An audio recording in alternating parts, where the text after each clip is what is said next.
Enjoy sun-drenched days, epic stays, and plenty of room to roam in Greater Fort Lauderdale. Our hotels, attractions, and restaurants have taken the Visit Lauderdale's Safe and Clean pledge so you can relax and explore with confidence. When you are ready for that well-deserved staycation, our 23 miles of golden beaches await. Find wide-open spaces to hike, bike, kayak, and paddleboard. Visit your favorite attractions, then dine out in style in socially distanced dining rooms or al fresco on waterfront patios. Learn more at sunny.org. I'm Amy Lawrence, and I'm up late, always, after hours, hanging out with you on CBS Sports Radio. Check it out, 2 a.m. Eastern, 11 p.m. Pacific. Armchair Quarterbacks on YouTube Live, covering the AFC South and NFC South along with the rest of the NFL. Subscribe and like us today. Your first choice for sports talk live from the First Coast.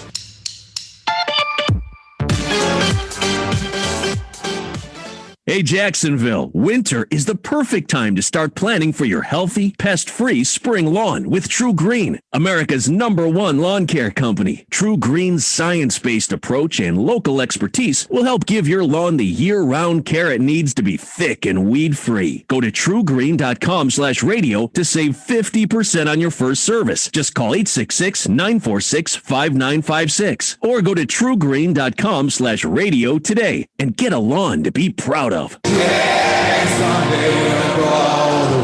Stay tuned for the neighborhood play right here on the Armchair Quarterback Show's YouTube live channel. Please like, subscribe, and share our show today. Chicago White Sox and Chicago Cubs baseball as we whip it around the bases with Joey Areola, Christian Pledge, and Mac McGee. It's the neighborhood play, 10 a.m. Eastern, 9 a.m. Central, right here on the Armchair Quarterback Show's YouTube live channel, or catch the replay. Place where our grandfathers, fathers, they grew. Holy cow! Armchair.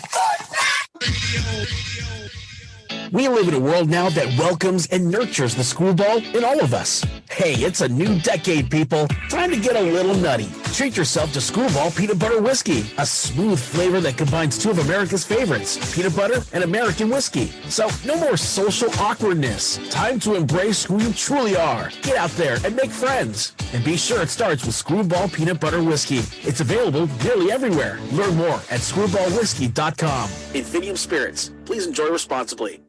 You get a whole lot of something with Farmers Policy Perks. So much, I'm going to have to speed things up.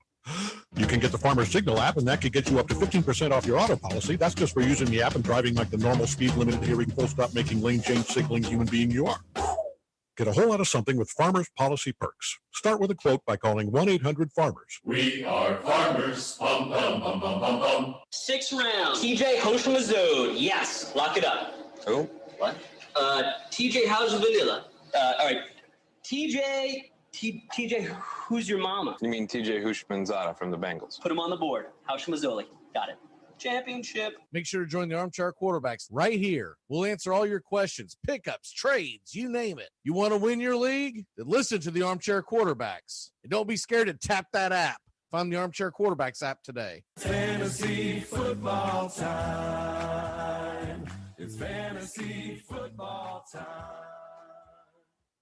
It all starts with just one thing. Glass jars can be reused to store food and spices, as a holder for combs and brushes in the bathroom, or as a container for plants and homemade candles, in addition to simply being recycled. Find tips and more at onethingus.com. Make contact. A collective psychosis is sweeping the nation. We're in the thick of the haze craze, and Elysian is introducing an altered state of IPA.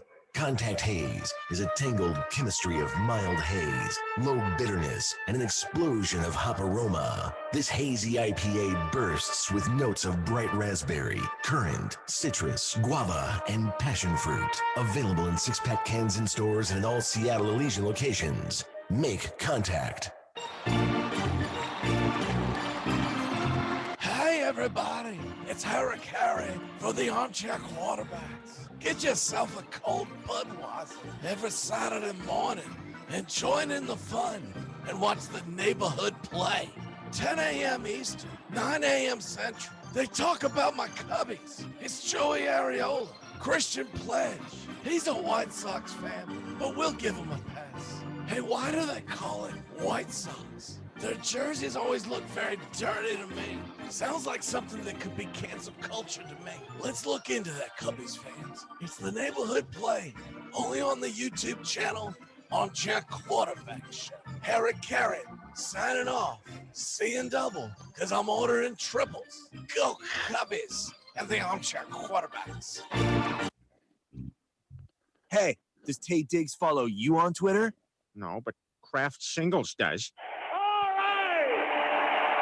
Let me hear you. A one, a two, a three. We out to the ball.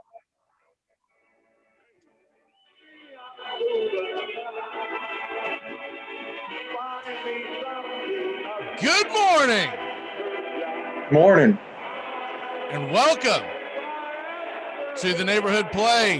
Joe Ariola, how the hell are you today, sir? Oh, man. I mean, I don't know what comes in 12s. Eggs, donuts, Cubs losing streaks. It's been a miserable last couple of weeks. I don't even care they won yesterday. I'm going to go off today. Good morning, Mac. And how are you, Mr. Pledge, as you sit alone in first place? Things are looking gloriouser than ever with the return of Eloy Jimenez on the horizon. Now when is he due back? He began his trip or his single A assignment yesterday. They got rained out, but all reports are that he intends to be back before the end of the month, which would be fantastic. I'd like to see him back for the Houston series, but I think that might be a little bit of wishful thinking. All right, so Eloy Jimenez, let's go ahead and start with that, I guess. Does he go back to the outfield, or where do you see him at? I think simply enough, after the scare we saw in the preseason and his blunders running into the outfield or the left field, the netting and falling into seats, I think his time in left field is quickly dwindling out. I'd much rather leave him at DH and know that he's protected in bubble wrap whenever he's not at the plate. Amen. Well, you just can't risk it with a guy like that. He's too valuable to the team. I mean, he has expressed that he still wants to play the field, but if I'm Tony La Russa, I'm saying, listen, buddy, you pick up that bat when we tell you and don't do a damn thing else. I've expressed that I wanted to still play the field. My wife cut me off at the sometimes La Russa is going to have to set the rules.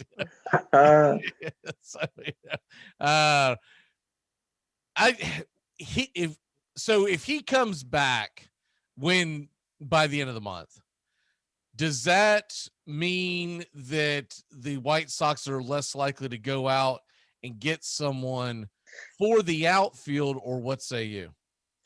I think that them trading for an outfielder is probably the slimmest of all potential trade outcomes. I think if anything, they're more likely to go out and get a second baseman. If not another. Major, what the hell's taking so long? I truly don't know what Rick Hahn and Jerry Reinsdorf are waiting for, but now would be better than ever, folks. Let me tell you. Any pinchers. But aside from that, I don't think an outfielder trade is likely. We just got Adam Engel back. He's one of the fastest players in the majors. Brian Goodwin, who we actually picked up from the Pirates as they DFA'd him earlier this year, has been a resounding pickup for us, and he's slotted in perfectly. So second base would be my guess. I mean, I don't know why you would, because here's the thing. If you screw around and wait long enough, A, you could miss out on someone like Frazier, or B, you don't control his health if he's not on your team. So he could be doing stupid things and getting himself injured or whatnot, making a dive at home plate for a run that's meaningless in a Pirates game. I'd say get him the hell out of there and get him. During this All-Star break, I would be so. If I'm a general manager for the Cubs or the White Sox, I would be so aggressive because if you're the Cubs, you're trying to get rid of guys, I believe at this point. Wouldn't you say so, Joey? I mean, yeah, and just leading into it, it sounds like, I don't know how many exact players obviously are going to go, but Judd Hoyer had some comments over the past week where he said The rebuild like we did in 2012 is where they're trying to avoid, but people talk about the rebuilds. We're going to have roster turnover. We need to do that. It was inevitable. You control 6 to 7 years, and it doesn't last forever as far as club control. But this certainly is not a rebuild. The kind of definition we use is more of a retool. But I think that means like guys like Kimbrel right off the bat. You trade somebody like him, even though Zach Davies isn't the biggest name in the world. You trade somebody like him, a Chris Bryant, who you're not going to pay over $200 million. You probably trade somebody like him, and then we'll see where the rest of the dominoes lie. I don't know. It seems like Wilson Contreras could stay. Javi Baez has the most strikeouts in Major League Baseball and is on for the most ever pace. So do they want to pay him $150 million? There's going to be a lot of moving objects, and I think, like you said, Mac, it should be sooner than later. The thing about Chris Bryant that I find interesting is, so he's 29 years old right now. He'll be 30 before next season.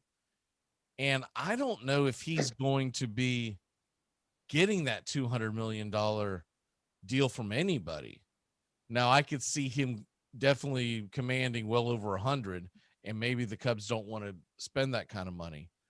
But it'll be a telltale sign if they don't move him, then that means that I would think you'd be making a commitment to re-sign him. We were talking about the other day, and you basically said, get rid of them all. Get rid of Baez. Get rid of Rizzo because he can't stay healthy. Just rebuild. Do you think the Cubs fan base would embrace a full-blown rebuild, or do you think they want to be more of a reloading and being able to compete next year, as opposed to saying, all right, we're going to tear this thing down again, and maybe 5 to 7 years from now, we'll be competing for a World Series? Well, it's interesting you bring that up, because probably your everyday Cubs fan, obviously nobody wants a full rebuild. But to me, if you're going to do this right and you aren't going to willing to spend the money on the players that you need, to me, you do the full blown rebuild. The farm system's depleted. We don't have a lot going there. I don't think if you just get rid of a few players and hang on to one or two that you're really going to put yourself in any better position, because a lot of these players' contracts are up. We might get some good prospects back, but I don't know how elite. And to me, that's why you just clean house. You bring in everything you can, and you say, hey, everyone stand pat for the next couple of seasons. Look at how we rebuilt Wrigley. 2 to 3 years down the line, we'll be back in the playoffs with a new brand and a new roster, because this thing has gotten old. David Ross has carried over that, I don't want to say he's a bad manager, but it just seems like everybody's content. I mean, you look at a guy like Schwarber, it's a small sample size, but he leaves, he starts to change the way he affects things. I'm interested to see in a guy like Javi, if he went to a new team, would he actually finally start cutting down the strikeouts, or that's just the player he is? But I think we need to Schwarber's going to get paid, by the way. Correct. Because Schwarber is going to, okay, so he was smart. He signed a 1-year deal, right? And not only is he hitting his prime, but next year there's going to be 15 extra jobs available that Schwarber is perfect for. As I totally believe that the National League is going to adopt the DH rule. And so Schwarber's going to hit the mother load. I think he's going to get a 3 to 4 year deal. Someone's going to take a chance on him. Maybe he comes back to Chicago, but someone's going to take a chance on him and say, you can play a little left field, but regardless, you're going to be our DH. Let's go. And he's a left-handed power bat. And those are rare. I don't think he's going to get like a 7-year deal unless like someone just ridiculously stupid, like the Mets get involved. But I do think that he could definitely command somewhere between 3 to 5. I think 4 is going to be the happy spot to where he would definitely commit to a 4-year deal. I think most teams are going to try to sign him to 3, and he's going to be looking for 5. But Schwarber is one of those rare birds that is going to be able to cash in. And it's kind of sad, and it kind of sucks because, I mean, as Christian knows, even though he's a Sox fan, like Schwarber experiment for the past few seasons just hasn't really worked. Boom, he goes somewhere else, and it's like every other day besides Ohtani, Schwarber's hitting the most homers, I feel like, all the time. So it is a shame to see that happen when you give a guy so many chances. And now he's going to get a good deal, like you said, while a lot of these Cubs guys are in question with the deals they might receive. Yeah, and the other thing with Schwarber is that he is a year younger than Bryant. But once again, I think Bryant can command about a 4-year deal, maybe 5 at the most, because he does have the track record. I don't see him getting like that $200 to $300 million, like the Bryce Harper money. Well, because you're gonna have to sign him to a 7 to 8 year deal to make that worth it, because you're gonna have to average, and you're talking about average paying him $30 million a year over the next, we'll say 7 years, takes you to 210. Man, that's woo. Yeah, I wouldn't. No, it's a big commitment right there. Whoever the general manager is basically hanging his entire career on that signing. Pretty much. Because you're like, okay, let's go. He's going to be phenomenal at age 37. And hey, we all know what happened to the Phillies. I mean, look, the Nationals won a World Series when Bryce Harper left, and now they got that contract. Right, exactly. By the way, if anyone cares, Wimbledon women's final just ended. Barty is your Wimbledon champion. No, I've been watching that all morning. Don't ask me why. I do get into Wimbledon. But hey, beautiful woman playing tennis, count me in. Well, I was pulling for Pliskova because her and her sister, I followed their career since early last year when the pandemic started. I just started following them, and anyways, Barty won. She's number 1 in the world. Nobody wants that. I like the NFL. I'm sure most people are like, Barty's number 1 in the world. Where's Serena? She's like 23rd. Wow. I don't like Barty because I'm telling you, if you ever get a chance to look at this lady, God bless her, but she looks like she might be a meth addict. I mean, she's got oh boy, she's got that meth mouth. I don't know what the hell that is. No way. I don't know I don't know. I hate being mean. Actually, that's not true. I like being mean. But yeah, Mac, don't lie. I mean, literally, man, she looks like something that would have came out of Breaking Bad. Like, oh.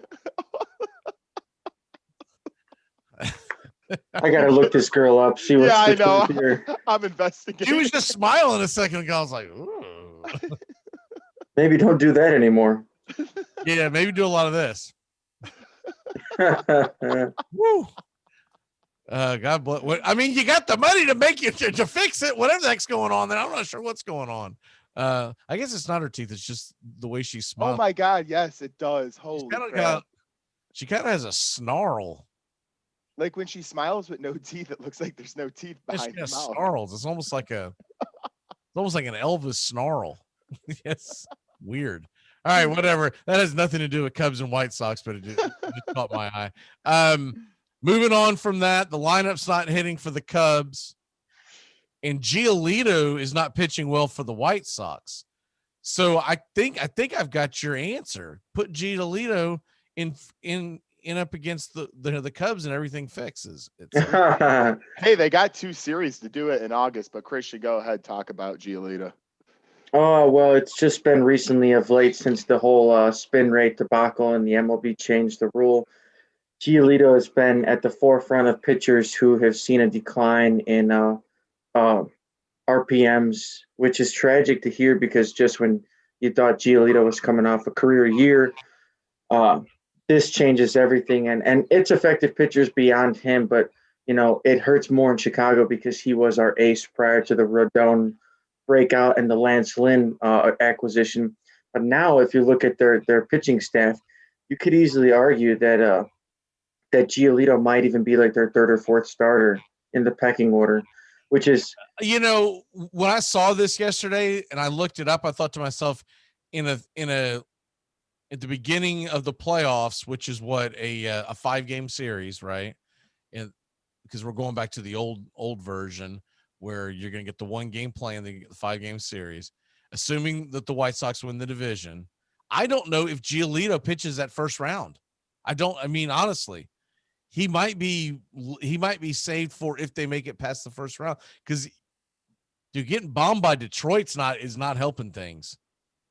I mean, whew, they're at home today against Baltimore, or no, I'm sorry, it's at Baltimore. Excuse me. Doesn't he have to dominate for you to feel good about Giolito again? He's pissing my team off in fantasy. I can tell you that right now. It's really hurt me as well just watching him pitch because you know he has such dominant stuff. Your feelings, Chris. I'm talking about my fantasy baseball team. That comes before everything else, damn it. Exactly. But this year alone, it's just, I mean, there's no doubt about it that Carlos Rodon and Lance Lynn are having absolutely phenomenal years. But then you look at Lance Lynn, and he can't string, or I'm sorry, Giolito, he can't string a couple starts together. And I know it has something to do with the whole sticky tough stuff situation, but that's been going on all across the MLB. Players are making the adjustments and whatnot. So I expect him to make a turnaround here soon. Hopefully, White Sox pitching coach Ethan Katz can really coordinate with him on finding his rhythm once more, because his fastball has not been good. He's been very erratic with it, and that's the pitch he throws like 45% of the time. So if you're missing with your most dominant pitch, you've got a problem, and I hope that they can address it sooner than later, because we will need him at some point in time to really show up. So, I mean, right now I'm looking at it, and I think my starting three for the White Sox in a playoff series, where of a best of five, has got to be Rodon, Lynn, and Dylan Cease, not necessarily in that order. But I mean, I would be hard pressed to put Giolito in today. Now, look, he could right the ship, and by October you feel better about him. But today, woo, I don't know if I'm putting him in there, because it really comes down between him and Dylan Cease, and Dylan Cease to me has been a little more consistent. Correct. Well, and what's crazy to me too is just on the outside of the situation and just taking a look at the stats. Usually, a lot of teams like to get their veteran up there, and I feel like that was more of an old days mentality of, okay, you got a couple of good pitchers, but let's get that, even if he struggled a little bit this year, let's get the guy who's been there, done that. But Giolito, I don't even know if he fits that category yet. So if he's struggling heavily down the stretch, as good as he's been over that, what was it, year and a half, 2 year stretch, I kind of almost lean towards Mac now. And how can you put him in there and justify the means if he's not producing at near season end? No, of course, and I'm right there with you. If we're facing Houston again in the first round or whoever it may be, I sure as shit don't want Giolito going out there and just laying a rotten egg out there for us. But as you said, a lot can change between now and the postseason, and I'm really hoping that he finds his way, because this is not the Giolito we've been used to seeing over the past year and a half. So Ethan Katz was our savior. I mean, look at what he's done for Rodon and Lance Lynn this year. So hopefully maybe him and Giolito can get back on the same page and figure out what the hell's going wrong, because we need him. There's no way around it. Yeah, and it's look, we know White Sox are sitting at 7.5 in front of Cleveland today. So it's not necessarily you need them to pitch well to win the division, but you got to figure, for all intents and purposes, this has become a 2-horse race in the AL Central, and Cleveland is far back. I mean, they're going to have to get smoking hot in the second half of the season to even have a remote chance, because to make up 7 games in the loss column as we sit today, and you're going to have a little over 70 games, you have to get smoking hot, because let's just say the White Sox go out and play. They've won about 60% of their games. Let's say they just do 50% of their games, right? Let's say they win 35, and let's say they go 35 and 35 over the last 70 to make it easy. That means that Cleveland has to go like 42 and 28 just to catch them. And I don't know if they got the roster for that. Come on now. Not this Cleveland Indian team. I mean, I almost wonder if Cleveland are going to find themselves being sellers this deadline as well. I think they will. I really knowing that the chances of them tying the White Sox are coming close to that first place is going to be a tall task. Because if you look at the wild card standings right now, Boston, Houston, and the White Sox get in the playoffs, right? Because of the division. And then Tampa Bay is sitting at 52 wins. Oakland is sitting at 50 wins. Those are your front runners to win to make the wild card. Now, crazy enough as it seems, the Seattle Mariners are 2.5 games behind Oakland. That's crazy. It just doesn't even make sense. Well, no one pays attention to them because they play at like 4:00 in the morning. You're like, I don't know. Like, I have no idea what Seattle's been doing. Oh, well, they've only won 12 of their last 18. Like, wait, what? What happened? So true. And they're barely in front of Toronto, which I think has a lot more firepower. And then there's the lowly Yankees. The Yankees right now are 3.5 games out of the wild card, and the Indians are behind them at 4. So for the Cleveland Indians to make a wild card, they're going to have to jump 4 teams and make up 4 games over 4 teams. You could almost argue it's going to be easier to catch the White Sox 7 games back because at least you could control some of that. 4 teams and none of them are in your division. I don't have their roster in front of them for Cleveland, but you can't figure that they have a lot of games left with the Yankees, the Blue Jays, the Mariners, and Oakland. If they run into any of these teams, you almost have to feel like you have to sweep them if you're Cleveland. Well, and at what point do you look at it realistically and kind of be like, okay, are we really going to mortgage a lot to miss the playoffs more than likely? Like, you got to balance that, and I don't think it justifies the means, as we talked about earlier. I think I agree with you guys. I think that there's a better chance of being sellers with so many teams in the way. Well, and we know, too, that Toronto is not done spending at the deadline. The Yankees, I mean, they always pull money out of their ass. Take our Cubbies. You never know what to expect from them. Tampa Bay and Oakland, I mean, Oakland was in the running for Trevor Story, but they kind of bowed their head out of that race. But still, Cleveland, you're either going to be sellers or you're going to have to compete with 3 other teams ahead of you who are for sure going to be buyers. National League, Cubs and Braves are dead foot tie 8 games behind in the wild card. This is the wild card. Jesus.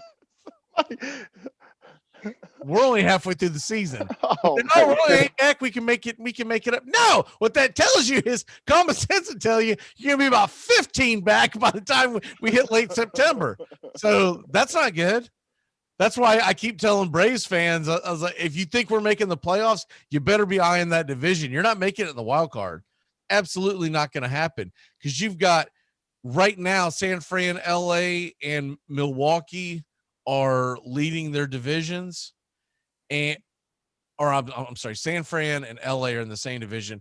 Milwaukee is in obviously a division by themselves, but you got San Fran, LA, and San Diego leading the charge for the division / wild card is what I was trying to say. And then the other divisions, you have the Mets. So you got the Milwaukee right now to catch the freaking San Diego Padres, which is who you'd have to try to catch. They're 53-38 on the year, by the way. What about the Cubs makes you think that they could catch 53-38? You know, I'm a pretty nice guy, a mild guy, but here's my thing. Okay, I'm going to switch my gear and turn into Mr. Evil. This team has been the same shit since 2018. They have 0% chance to make any postseason run. For any normal baseball fan that has a brain that has watched his team. We apologize for his S-bomb, by the way. What the heck are you doing over there, man? Oh, man, I'm frustrated. When you lose 12 games in a row, I know it's out of bit, but we've known about this since 2018. We haven't had a leadoff hitter since Dexter Fowler left, who wasn't even that great of a leadoff hitter to begin with. We've strike out more than any team in baseball. As I mentioned, Javi Baez strikes out more than any player in baseball and is about to break records. It is so frustrating. I promise you I won't swear again, but I can't deal with this team anymore. You got to get a girlfriend or something, man, because Thursday you dropped the GD on us, and now you're dropping the S-bomb. I'm starting to think there's a lot of frustration built up there, buddy. Hey, get you some therapy. We're in the heart of baseball season, and I know we got many things coming away, but it's just so frustrating that not even management just kept saying, hey, we got to keep this. They want us a World Series. Let's keep it going. No, we've seen 3 seasons of it now. The PG version, get them gone. See you later. Adios. We have no chance this year. For fans out there hoping for something to change, I'm sorry, it's over. Stick a fork in it. I hate to root against you, Joey, but I would really love it if Baez broke that strikeout record this year, because then it would kind of steal that thunder from the whole Adam Dunn in Chicago thing. And he was just awful. Strikeout king, either home run or strikeout. So if Baez by some chance passes that mark, maybe we'll have a new throne, a new heir to the throne in Chicago. You know what? Take that first place team and yeah. All smiles for you over there. Real mature of you, Southsider. Real mature. Absolutely. Gosh. The White Sox, I don't watch much Marvel, but the White Sox are quickly becoming like Thanos, assembling those rings on his hand. You know, Eloy's coming back. Luis Robert should be back within a month or two. It's the pieces are coming together. Get a tan line first on your finger before you start becoming Thanos. All right, come on. Did I black out, or were y'all talking about comic books? Yeah, we went from tennis to comic books. We're all over the place.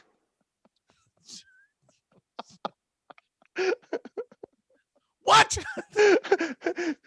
His team's elite. He's trying to compare him to superheroes. Well, I got the mini Power Rangers. All I heard was, I don't watch much Marvel comics, but technically we're talking about. I'm like, all right, don't worry, I'm not a fan either, but I know the meme, and it's definitely very, very relevant. I do. What a show today! I love it. I have no earthly idea. I don't even know what words you said. I'm like, I was sitting there trying to think. I was like, he didn't even say like Superman or something. I have no idea. I have no idea. I have no idea what kind of nerd lingo he's throwing at me over here.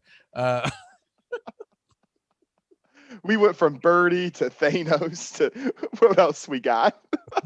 I keep pulling them out of my bag. Don't you worry. Well, don't you worry. The old meth mouth has got that. Why? I need to look this up. But why do they always give them a plate? It's not.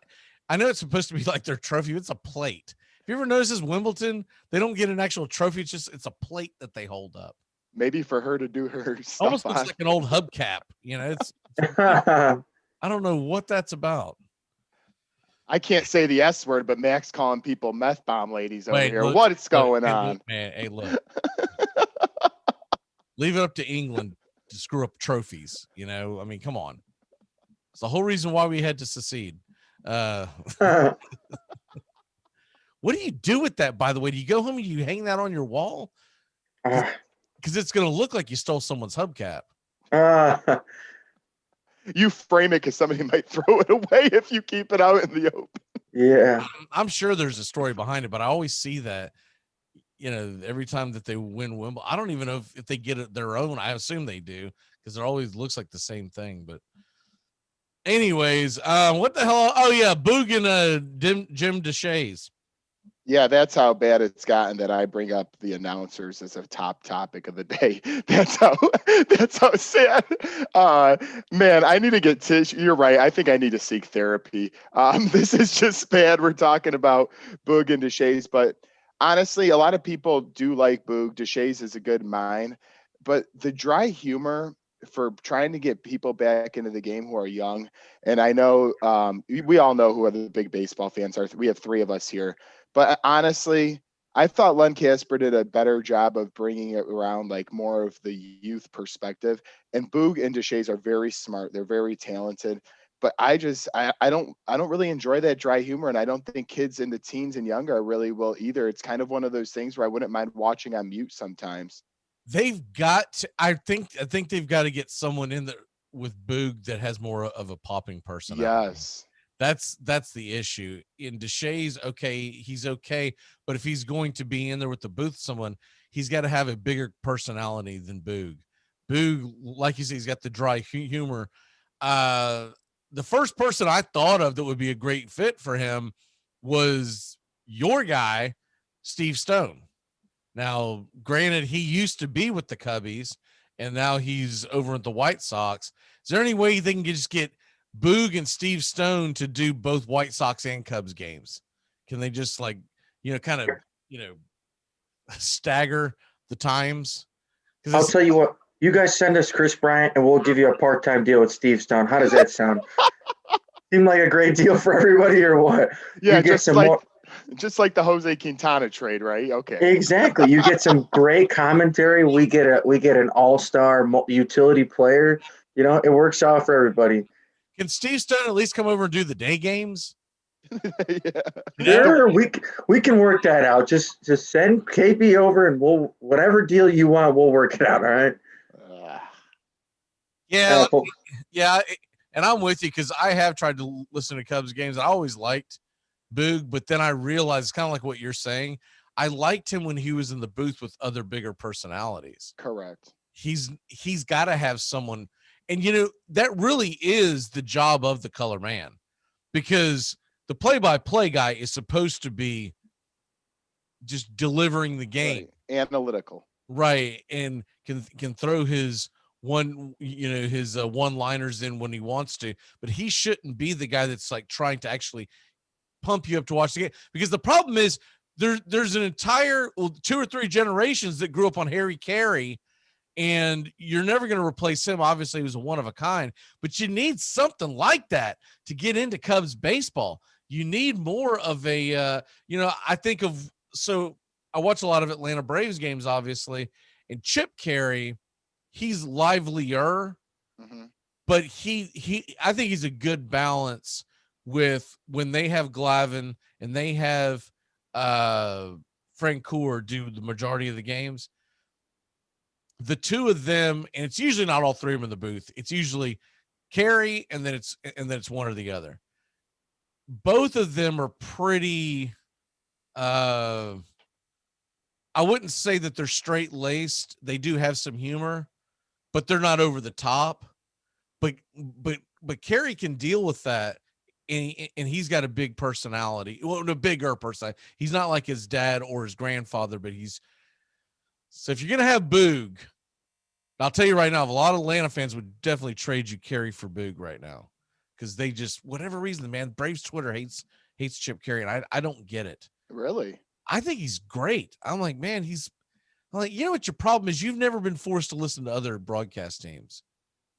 Every time the Braves play the Marlins like they're doing this weekend, I have to listen to Miami Marlins broadcast. That's 19 times a year. Because I live in Florida, and you can't get the Braves broadcast without bending some rules with VPNs and whatnot. And sometimes I will do it, but it's kind of a pain in the ass, to be honest with you. So a lot of times I'll just mute the Braves Marlins and listen to something else, which I'll probably do today. But it's you listen to the Marlins broadcast and then get back to me about how Chip Carey sucks. No way, dude. Marlins like the worst. I mean, you got 2 dullards sitting in there talking about Marlins baseball. You can't find a worse combination. I don't even know the guy's name because they're so dull, but you find 2 of the dullest personalities and you mix them in with 162 games of Miami Marlins baseball. Woo! Yeah, no. Even the Rays have a better broadcast team than them, and that's not saying much. But at least the Rays are a little more livelier. Yeah, and I was going to say, if you're a Braves fan, you don't like Chip Carey, just go along to the Detroit Tigers. If it's the same as the last couple of years, that's an announcing crew that puts me to sleep beyond my dreams. Just, if you have a chance, you have the MLB package, go listen to a Detroit Tigers game. It is a snoozer. Is it really? I've never really paid attention to them. I mean, I don't blame you. Who would right now in the past couple of years, especially? I'll have to ask Sean about that because he's on the Wednesday show. He does the fantasy show on Saturday mornings too. He's a big Tigers fan, but he's never talked about their broadcasting. There must be a reason. Like, he must not listen to them. He probably puts on the radio. He probably mutes the hell out of it because he's always talking to me about Atlanta. He's probably muting that and listening to the Braves. I don't know. I'm sure there's probably a worse baseball broadcast team somewhere, but I have not heard worse than I'm going to have to listen to Detroit and put it up against the Marlins, because right now the Marlins have the belt. I got to listen to the Marlins. I'll do that for you. It's bad. It won't be long before you're snoozing, but we'll give it a listen, right? You should have heard their post-game show last night. I know this is nothing to do with Cubs or White Sox. They hit Acuna again, and he about lost his cool and went up and charged the mound. And you should hear the Marlins broadcast showing he just needs to get over it. It's 7 times in the past year and a half that he's gotten hit by the same club. Like, well, Urena's not with them anymore. Urena has not pitched the 4 times he's got hit this year. The hell are we talking about? Dude, eventually you get tired of that. And I was looking this, I was like, okay, Acuna's been known to crowd the plate a little bit. That dude was 4 inches off the plate where he should be in the batter's box when he got hit last night. Yeah, no, and I mean, it's Acuna. Anytime you have one of those special players and they're getting hit too much, it's a no-brainer. I mean, got to go back after him. I'm sorry, but you yes. If the game gets out of hand today, because the Braves are struggling, so they want to win, but they're not like struggling but they're 4.5 back in their division, so it's not so bad where you're just ready to give up on a win. But you've got to send someone out there and just get. I mean, I've been saying this for a while, dude. Send one of our flamethrowers from the minors out there first pitch, dude. Just boom. Yep. If they don't kick him out, second pitch. Boom. let the dude get kicked out. I don't give a damn, but it's go time. It is. I'm so sick and tired of seeing this kid get hit. I mean, he wears armor up and down his arm specifically because of the Miami Marlins.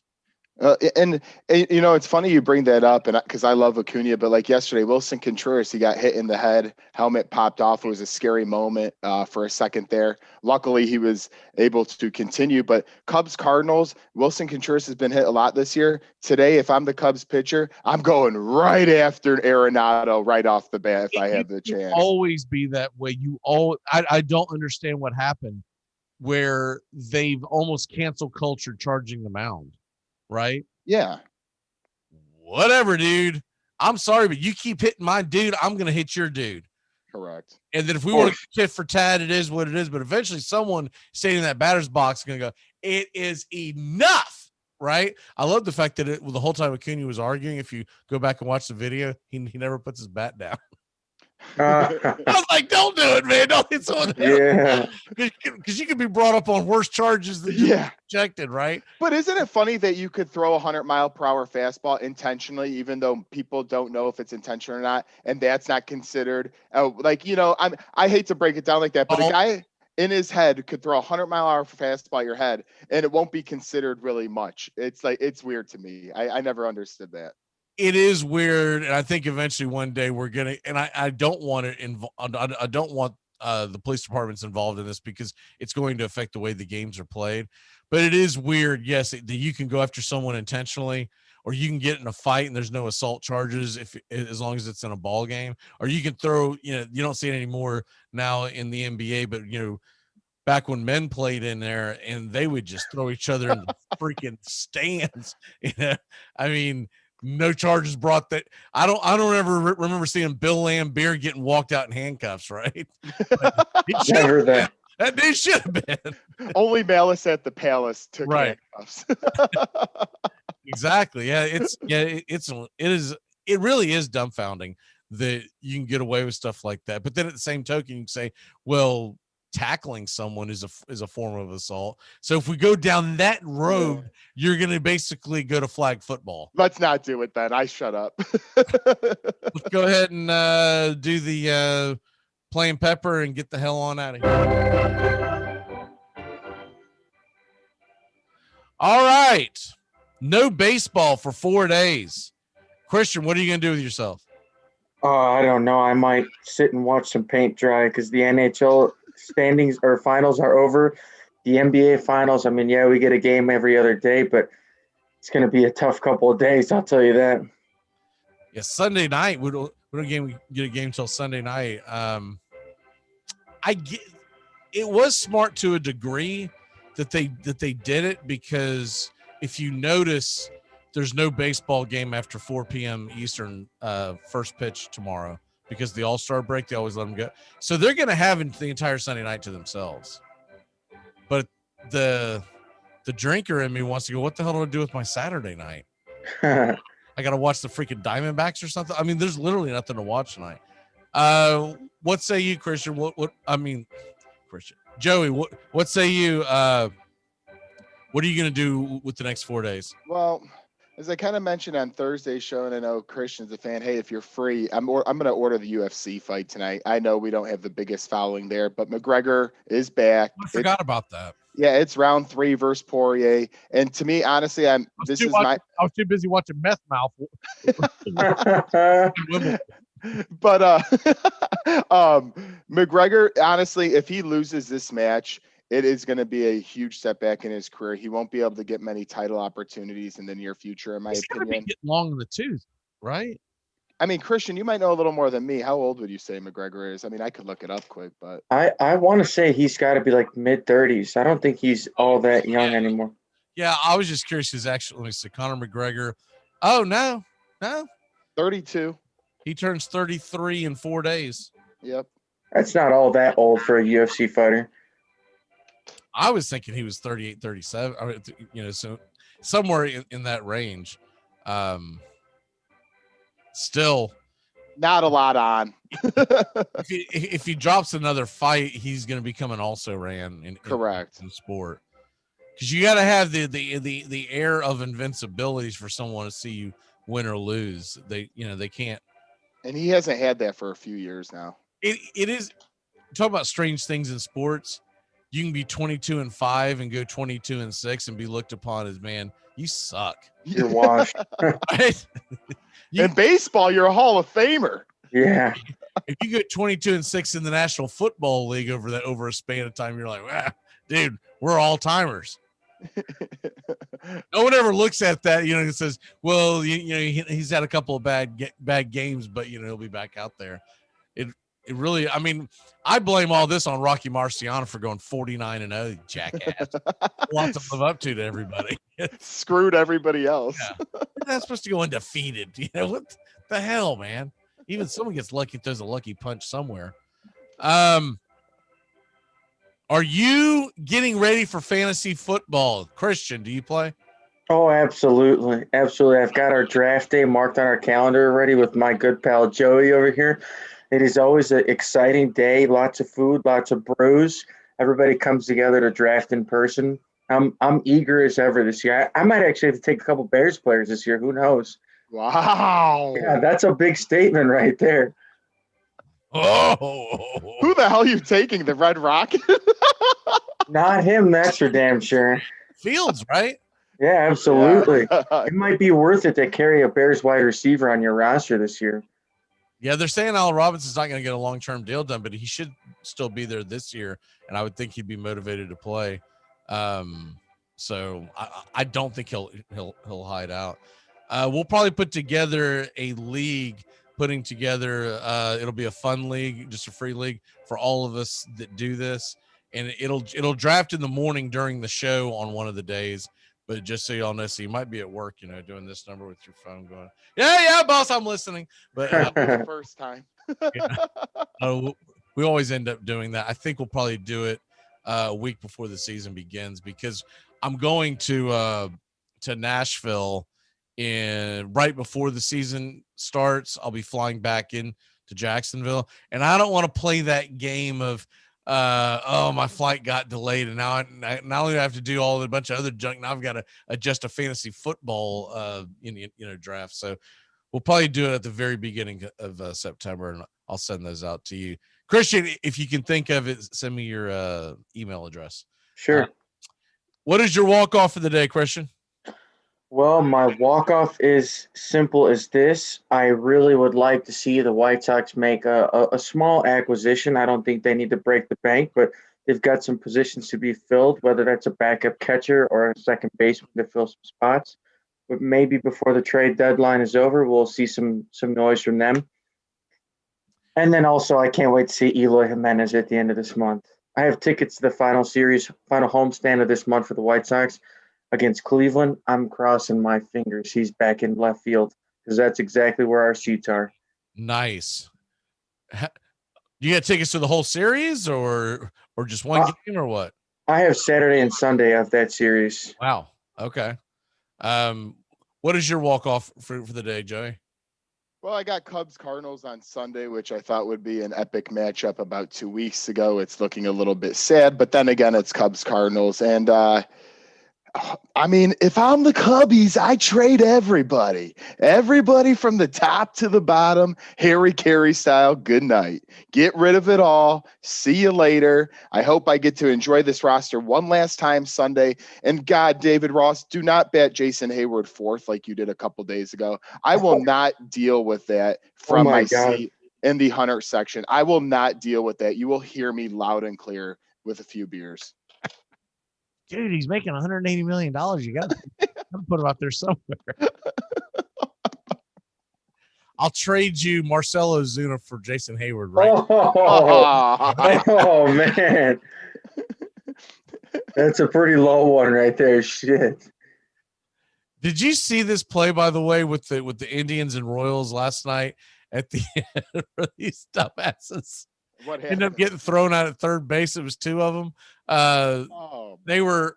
I'm trying to see what the deal was, but the guy going home fought his way to back to third base, and so essentially what happened was Perez is tagging both of them out at the same time, and one of them came off the back, so they called them both out. And here came Frankie, man. He came running out of the dugout. What the hell? You can't call them both out. He's like, yeah, actually I can.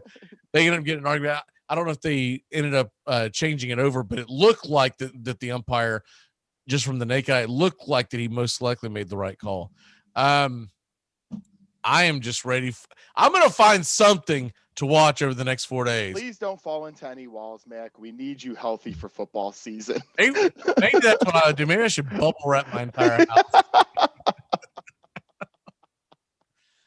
Oh man, for people that missed that, oh man, that was glad you're good. Not good. I'm looking for suggestions of any movies or streaming that's not comic book related. I got 4 days. I will not watch the All-Star game. That's just me. Me either. I can't support an All-Star game that took that much money away from Atlanta business owners.